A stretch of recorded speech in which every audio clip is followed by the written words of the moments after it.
Oke, assalamualaikum warahmatullahi wabarakatuh. Berjumpa kembali masih di konten kesayangan kita semua, yaitu Aries Channel, yang akan membahas biasa mengenai perawatan atau pola bagaimana sih kita ikhtiar mencetak burung lovebird menjadi konslet.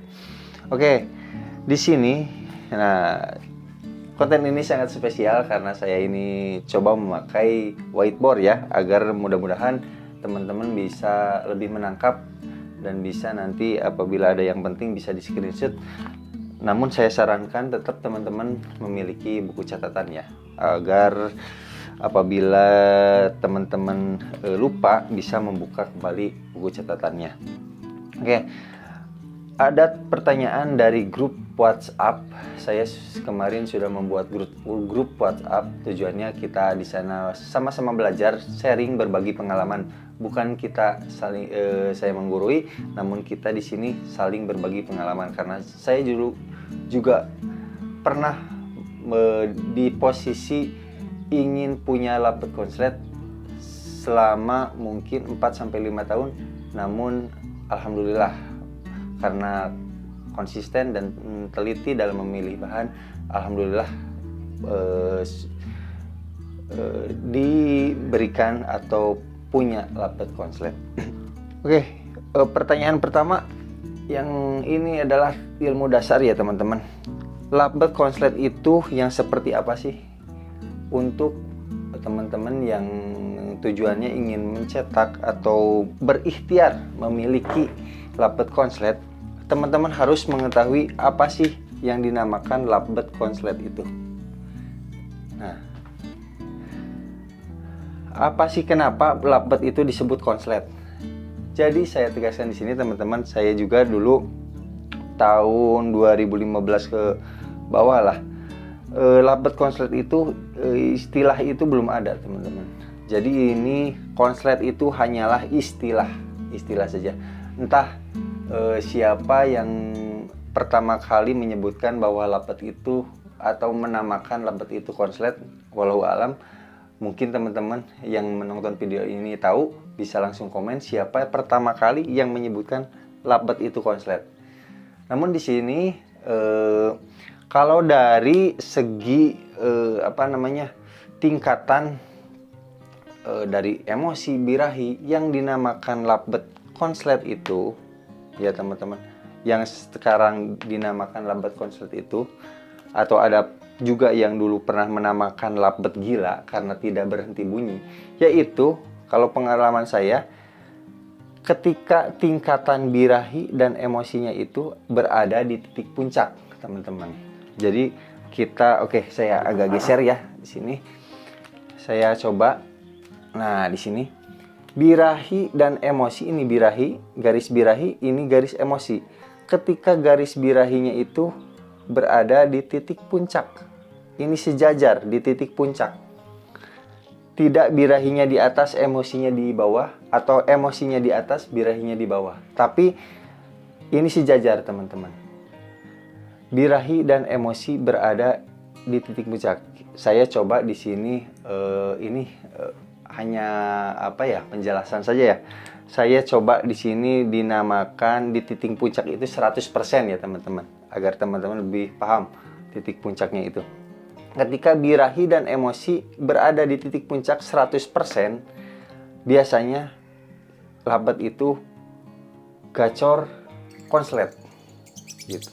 Bukan hanya gacor sardot. Oke teman-teman. Jadi bagaimana sih cara kita cetak atau membuat lovebird konslet? Kita usahakan birahi lovebird kita dan emosi lovebird kita itu naik berbarengan sampai titik puncak birahi dan emosi lovebird tersebut. Saya akan coba membuka lagi. Apabila birahi lovebird lebih tinggi daripada emosi lovebird itu, maka biasanya yang timbul gestang. Gestang bukan sama, ada gestang yang sambil ngekek, ada. Itu birahi dan emosinya itu berbarengan teman-teman, naiknya berbarengan. biasanya gestang, hanya gestang saja tanpa ngekek. Biasanya itu birahinya terlalu tinggi, emosinya kurang. Ada juga yang birahi saja, yaitu mengeluarkan makanan atau ngeloloh, bisa bahasanya ngeloloh lah. Itu biasanya birahinya terlalu tinggi, emosinya di bawah.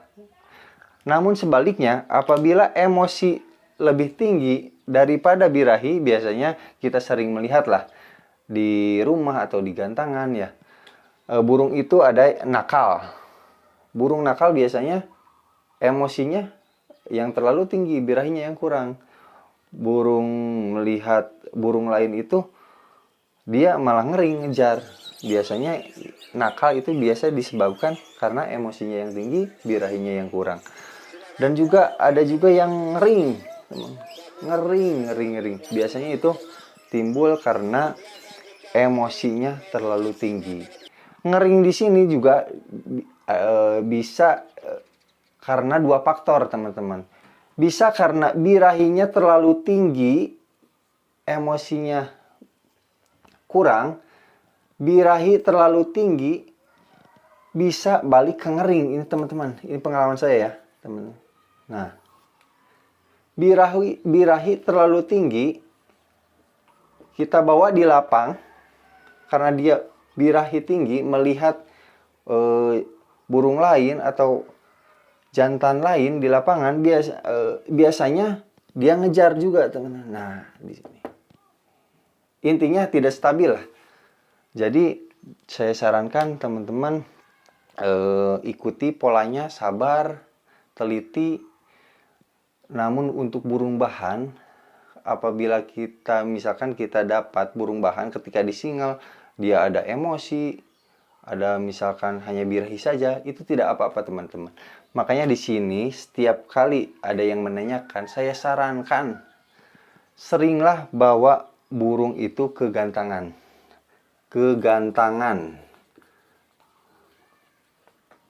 Ya, teman. Kegantangan. Karena apa? Karena ini kegantangan ini bisa memicu apabila kita lagi proses menaikkan birahi, ketika dibawa ke gantangan, emosi juga akan naik karena melihat burung lain. Balik ke rumah, jadi birahi dan emosinya terus naik berbarengan. Itu teman-teman, fungsinya dibawa ke gantangan ini, wah sangat luar biasa efeknya. Walaupun tidak digantangkan ya, hanya ditaruh di tempat atau di kalangan saja, di pinggir-pinggirnya itu, teman-teman. Oke, jadi lovebird konslet itu yang seperti apa? Mudah-mudahan penjelasan ini bisa menjawab ya pertanyaan ini. Jadi konslet itu hanyalah istilah untuk diberikan kepada burung lovebird yang ngekeknya itu tidak berhenti. Seperti ya biasanya kalau burung konslet itu kan sudah ada pasangannya ya. Ketika dicabut dari pasangannya, burung itu seperti gila cinta lah. Istilahnya lah, bisa dikatakan seperti itu. Ketika dicabut dari pasangannya, dia itu ngekek terus menerus. Ketika dimasukin pasangannya itu bisa ngeredam, teman-teman. Ya teman-teman, seperti itu apa yang dimaksud burung konslet. Apabila teman-teman tahu siapa sih pencetus nama konslet ini, bisa teman-teman komen ya di bawah. Saya juga belum tahu. Namun saya yang taunya itu konslet hanyalah istilah, dan untuk tingkatan menuju konslet itu yang saya tahu seperti ini ya, teman-teman. Jadi titik puncak birahi dan emosi. Namun titik puncak itu harus stabil ya, teman, antara birahi dan emosi. Oke, ini sebagai saya kasih pengetahuan sedikit ya. Contohnya burung, teman-teman misalkan punya burung yang nada kering, di emosi atau birahi di manakah sih? Biasanya burung kering itu di birahi atau emosi di 70%, teman. Birahi emosi 70%, birahi emosi stabil di 70%, baru menginjak 70%, biasanya keluarnya ini sudah biasanya nada kering.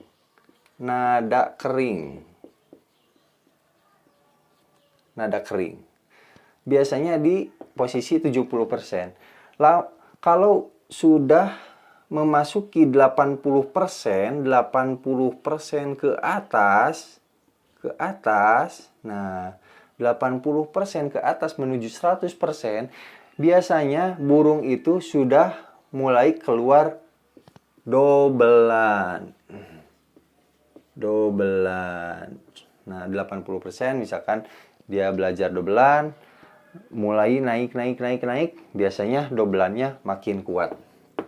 Ini posisi 80%. Dan burung yang fighter, yang jantan, yang masih ngering, segala macam, nada masih standar, biasanya masih di birahi bawah, teman-teman. Birahi masih di 40%.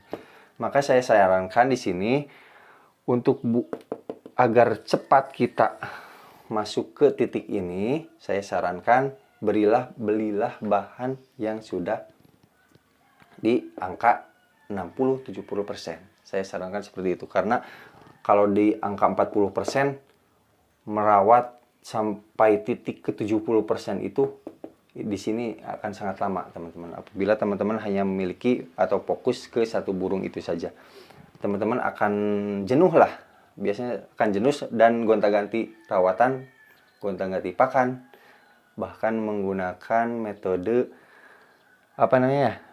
metode jalur pintas, yaitu menggunakan tetes dan lain sebagainya. Oke, mudah-mudahan ini bisa membuka wawasan atau ilmu lah, memberikan sedikit wawasan apa sih yang dinamakan lambat konslet itu.